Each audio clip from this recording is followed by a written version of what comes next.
जब मैं 8वीं कक्षा में थी तो एक प्रतियोगिता में मैंने तृतीय स्थान हासिल किया और उस दौरान मुझे उपखंड अधिकारी से सम्मानित होने का मौका मिला। जब उपखंड अधिकारी की गाड़ी हमारे स्कूल के प्रांगण में आई तो उस गाड़ी पर लगी बत्ती को देखकर मेरा बाल मन सम्मोहित हुआ था। लेकिन जैसा कि बाल मन होता है, कुछ घंटों कुछ दिनों में वो जो मेरी यादें थी वो धूमिल हो गई। उसके पश्चात 10वीं कक्षा में फिर से मुझे मौका मिला जब मैं जिला कलेक्टर महोदय के द्वारा सम्मानित हुई। उस वक्त मैंने तय किया कि इस पद में, इस पोस्ट में कुछ तो है कि इसका इतना मान और इतना सम्मान होता है। लेकिन फिर वही चीजें हुई कि मैं उन चीजों को भूल गई। 10वीं परीक्षा के बाद जब ऐच्छिक विषय चयन का प्रश्न खड़ा होता है, उस वक्त मेरी कुछ सहेलियों ने कहा कि हम तो मैथमेटिक्स साइंस लेंगे और इंजीनियरिंग करेंगे। उनकी बातें सुनकर मैं भी अपने घर गई और पारिवारिक मंच से मैंने भी ऐलान कर दिया कि मुझे इंजीनियर बनना है। उस वक्त बहुत सारे प्रश्न आए कि लड़की इंजीनियरिंग करके क्या करेगी, लड़की को इंजीनियरिंग करवाने का क्या फायदा है।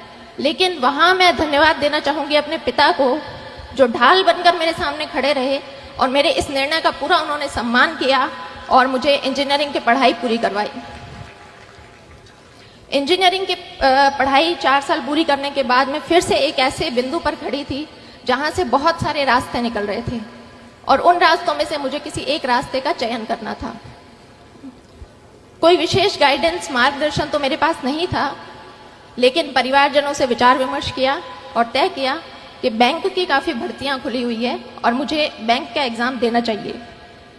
इस एग्जाम तैयारी के दौर में कास्ट सर्टिफिकेट के लिए मुझे फिर से उपखंड अधिकारी के कार्यालय में जाने का मौका मिला।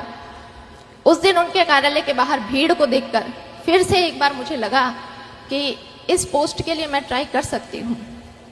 घर आकर मैंने दबी आवाज में अपने पिता से पूछा कि उपखंड अधिकारी बनने के लिए मुझे क्या करना होगा। और उस वक्त ये प्रश्न पूछते वक्त मेरे पिता की आंखों में जो चमक थी, वो चमक मेरे लिए मोटिवेशन बनी। बाद में पता चला कि मेरे पिताजी ने भी अपनी युवावस्था में इन परीक्षाओं की तैयारी की थी, लेकिन वो सफल नहीं हो पाए। तो मैंने तय कर लिया कि मुझे इस परीक्षा को देना है और इसमें सफल भी होना है। तो इसी तरह से आप भी अपना सेल्फ मोटिवेशन देखें, कौन सी ऐसी चीज है जो आपको अपनी जर्नी के दौरान मोटिवेटेड रख सकती है। मैंने आरएस 2013 की परीक्षा दी, उसमें मेरी 77वीं रैंक से चयन हुआ। लेकिन चूंकि आरएस के पद कम थे, इसलिए मुझे राजस्थान लेखा सेवा अलॉट हुई। मैंने दोबारा प्रयास किया और 2016 में मुझे प्रॉपर आरएस मिला। तो आज जब ये बच्चे किसी परीक्षा की तैयारी करने के लिए आए हैं, तो एक पैटर्न होता है कि हमारा एक समूह बनता है, हमारा एक ग्रुप बनता है।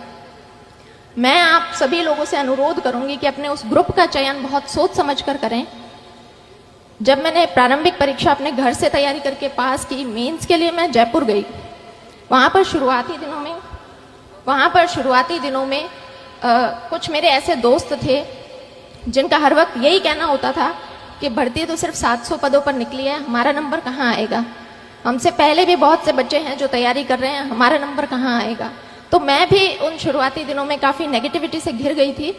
फिर मैंने तय किया कि जब परीक्षा तो देनी ही है, तो क्यों ना अपना समूह बदल लिया जाए।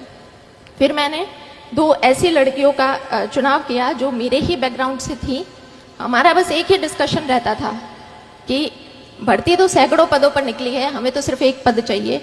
और आज हम तीनों लड़कियां आरएस अधिकारी हैं और वो जो ग्रुप जो नेगेटिविटी की बातें करते थे, वो आज भी आरएस की परीक्षा दे रहे हैं। इसलिए आप पॉजिटिविटी बनाकर रखें।